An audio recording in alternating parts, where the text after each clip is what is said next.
छत्रपति वीर शिवाजी महाराज ने इस समुद्री सामर्थ्य के दम पर ऐसी नौसेना का निर्माण किया जो दुश्मनों की नींद उड़ाकर रखती। आज नेवी का निशान भी कॉलोनियल इरा की निशानी से मुक्त हो गया। शिवाजी महाराज का पूरा जीवन अदम्य साहस से भरा हुआ था। उन्होंने आजीवन मुगलों से संघर्ष किया और अपनी कुशल युद्ध नीति से उनके छक्के छुड़ा दिए।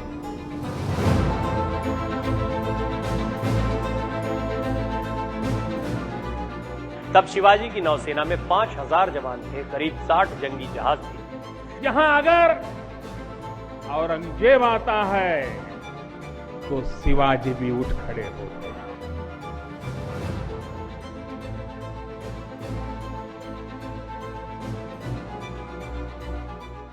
Hi everybody, on 2nd of September 2022, the Prime Minister of India unveiled the new naval flag on INS Vikrant.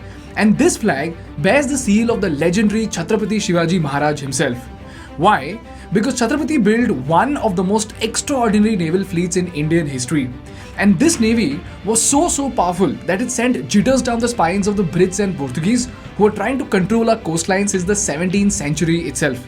And legends have it that had it not been for Chhatrapati, we would have been looted by the Brits for another 200 years extra. So if you're deeply curious and fascinated by the case study of Chhatrapati Shivaji Maharaj, let's go deep down and try to understand what was so special about Chhatrapati's naval strategy that he's being honored even after 340 years of his existence. How did he lay the foundations for the powerful Maratha Empire? And most importantly, as students of business, what are the lessons that we need to learn from this legendary king of India? This video is brought to you by Cuckoo FM, but more on this at the end of the video. To understand the vision of Chhatrapati, let's go back to 1650s India. Back then, Chhatrapati had just taken his oath of Swaraj in 1646 and the Marathas had a very small region in their control. But like I told you in the previous episode, if you look at the map of India, you will see that the Dutch, Portuguese and Brits had already started approaching the coastlines of India. As you can see, Daman and Diu was under Portuguese, Bombay and Madras were with the Brits and Pulicat was with the Dutch. And you know, every time I hear that these Brits and Dutch were coming into India, I always wondered, how did it not bother the rulers? Now, whether you were the Mughals, Nizams or the Rajputs, isn't it strange that these foreigners were minting money at the king's backyard and yet they were not bothered by these traders? And strangely so, if you look at Indian history, very few kings have actually built a powerful navy in spite of having the most valuable commodities to trade. The question is, why? Well, that is because most of the kingdoms in India were land-based units. As in, the rulers always considered themselves rulers of a piece of land and not over the seas. This led to a rigid definition of kingdom where expanding and defending land boundaries was given the greatest of importance. And it's not just us. Even the Khiljis and Mughals did not take the navy seriously. This was because, if you look at their origins, the Turks and Mughals actually came from regions that were mostly landlocked, as in, they did not have a sea in close proximity. And before the Central Asians stepped in Hinduism, there was a strange taboo that stated that crossing the seas to foreign lands causes the loss of social respectability and cultural character. So obviously, the sea coast was ignored as a maritime frontier. This is the reason why the rulers, including the giant Mughals, did not take the entry of the Europeans seriously. By the way, the exceptions over here are the Pallavas, Cholas and Tipu Sultan, who built incredible navies. I'll make separate episodes on them later, but for now, in the 17th century, there were barely any kings who had a strong naval fleet. But this is why, ladies and gentlemen, Chhatrapati Shivaji Maharaj's extraordinary foresight of having a naval fleet came in. Now you see, in the 1650s, Chhatrapati did not have vast lands or hundreds of forts under him. The Maratha kingdom was still in its initial stages and Chhatrapati was just a little boy in his 20s. But what's absolutely stunning is that he did not have a fraction of the exposure that the Mughals had. While the Mughals had ministers and advisors to bank on, Shivba grew up with village boys in difficult rugged terrains of the Sahyadri and Deccan. But even then, somehow he had the foresight to understand the importance of navy. The question is, how is that even possible?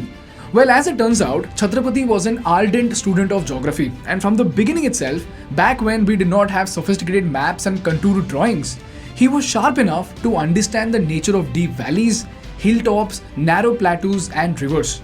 And due to this keen interest in geography, he had prepared detailed maps of many regions of India. In fact, whenever any foreigner visited him, Razi used to talk to him and understand the trends, economics and geography of the foreign lands. And through these countless conversations that he had with these traders and people from different regions, Chhatrapati realized that there was something very important happening in the oceans with the ships. So after consolidating his position in Deccan, Razi set his eyes on the coastal waters of Konkan. For those who don't know, the Konkan region of India is this region that extends throughout the western coast of Maharashtra, Goa and Karnataka.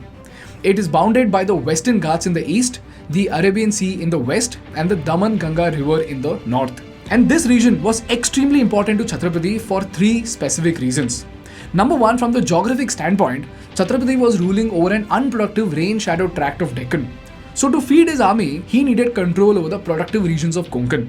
Number two, Konkan was a trade link for important commodities. So these items used to be transported to Deccan via the passes in the Ghats. So from the trade standpoint, control over Konkan and the connecting routes were absolutely necessary for a stable trade revenue.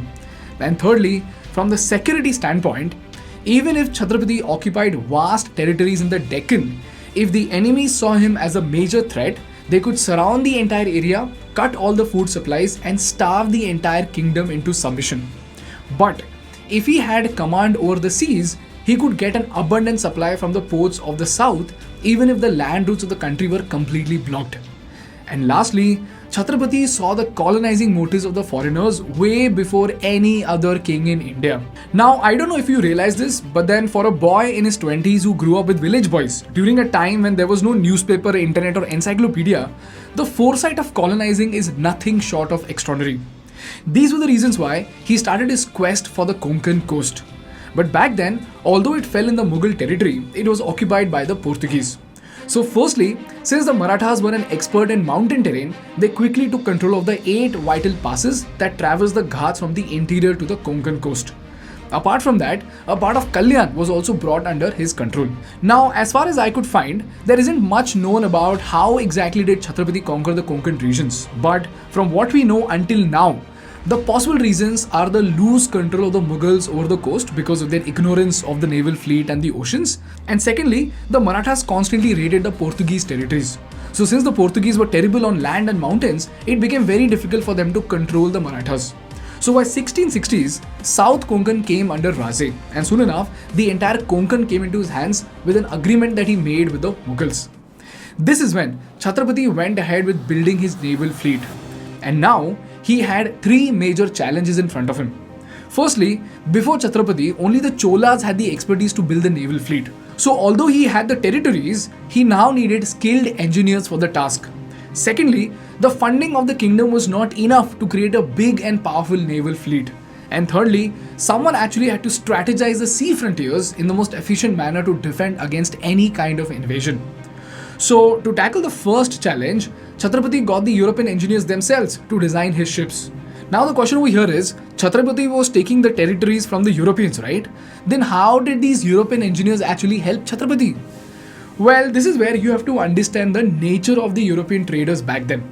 You see, back then they knew for a fact that if they positioned themselves as invaders and attacked Chhatrapati, they would lose hold over their trade. So they cleverly masqueraded themselves as traders who traded with anyone who was in power. In fact, in this book by Ranjit Desai, there's actually a scene where after the conquest of a particular region, the very same Europeans who supplied cannons to the opposition had the audacity to stand in front of Raze and offer him gifts for winning the exact same battle. So Raze took advantage of their cunningness and forced them to build the ships for the Marathas. Along with that, he even sent his trusted soldiers to secretly learn the shipbuilding techniques so that he could build his own naval fleet. Secondly, for the funds, the Marathas constantly raided the richest regions around Konkan. Classic example was the city of Surat, which was by far the richest city in the country. So as and when needed, the Marathas conducted a blitzkrieg operation whereby they would come out of nowhere, take the gold and valuables and move out without harming the common people. And lastly, the building of the navy and forts was done by some phenomenal architects, and Chhatrapati himself oversaw its construction. And what started as a small fleet with 10 to 15 ships then expanded over the next 15 years to a full-fledged flotilla of 350 ships. To give you a glimpse of the same, One of the most marvelous structures is this sea fort called the Sindhu Durk, which was the main Maratha headquarters to prepare for wars and battles. With almost 100 architects and a manpower of 3,000, it took 3 years to build, is spread over an area of 48 acres and has 32 towers. And what blew my mind is that this magnificent fort has an underwater passage. Yes, an underwater passage was constructed in the 17th century. It starts from one of these temples that looks like a water reservoir, goes under the fort beneath the sea and opens up 12 freaking kilometers away into a nearby village. Furthermore, the Marathas built, rebuilt and captured important forts like Swarnadurg, Vijayadurg and Padmadurg, eventually conquering a large portion of Konkan and beyond. Secondly, they even mastered the art of shipbuilding, classic examples being an iconic warship named Sangameshwari. This warship was designed such that it could crawl through the shallow waters.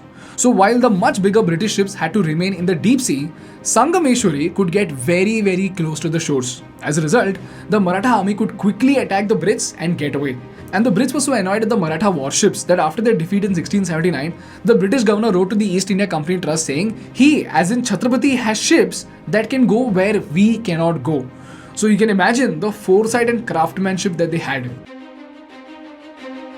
And lastly, by strategically conquering the forts and locations, Chhatrapati established 3 lines of defense which kept the Maratha kingdom well protected. The first line of defense extended from the Asheri fort in the northwest to Vishalgarh in the south and passed through Purandar. This was at the core of Chhatrapati's kingdom. The second line of defense passed through Konkan, incorporating forts like Sindhu Durk, Padmadurg, Vijayadurg and Swarnadurg. Both these defense lines established by Chhatrapati even helped the Peshwas. After his coronation, the third line of defense was built from Vishalgarh to Jinji in Tamil Nadu. This line enabled swift military operation between Raigad and Jinji. This is how Chhatrapati laid out an intricate framework of defense for the Maratha Empire to prosper, and eventually, these foundations kept the foreigners away for almost 2 centuries. This is one of the many reasons why Chhatrapati Shivaji Maharaj is considered to be one of the greatest kings in Indian history. And this brings me to the most important part of the episode, and that are the business lessons that we need to learn from this iconic story of the legendary Chhatrapati Shivaji Maharaj. Meanwhile, if you're someone who wants to know more about Chhatrapati and the Maratha Empire, you can listen to audio shows on Chhatrapati on the Kuku FM app. Kuku FM is India's leading vernacular audio learning platform with over 1000 plus hours of content library with 4.5 plus rating and a huge library of non-fiction content. In this case, you could listen to the Maratha Empire show and a show named Chhatrapati Shivaji Ke Management Sutra. So if these kind of subjects intrigue you, then go ahead and download the Kuku FM app from the link in the description and use the code THINK50 to get a 50% discount on the subscription fees. And this is applicable only for the first 250 users, so go ahead and download the Kuku FM app now. Moving on, the first lesson that we need to learn from Chhatrapati is to never ever be the prisoner of your own mind. In this case, we saw very clearly how the Mughals never took the navy seriously, and our rulers in the 17th century didn't consider it bound by a baseless myth. But Chhatrapati never ever curbed his knowledge or foresight to either of them and ended up laying the foundations of one of the greatest empires in Indian history. Lesson number 2. Conversations with the right people in the right way could give you the most valuable insights that no book or website ever will. In this case, Chhatrapati didn't have the internet or an encyclopedia to study, right? But even then, he understood the importance of ships because of his conversations with the foreign traders. And as you can see, it turned out to be a game changer for the Maratha Empire. And lastly, never ever underestimate someone due to their age or demeanor, because a baby shark is still a freaking shark. In this case, the underestimation of a 15-year-old boy gave rise to one of the most legendary kings of India, who went by the name Chhatrapati Shivaji Shahaji Bhosle. That's all from my side for today, guys. If you learned something valuable, please make sure to hit the like button in order to make YouTube Baba happy. And for more such insightful business and political case studies, please subscribe to our channel. Thank you so much for watching. I will see you in the next one. Bye bye.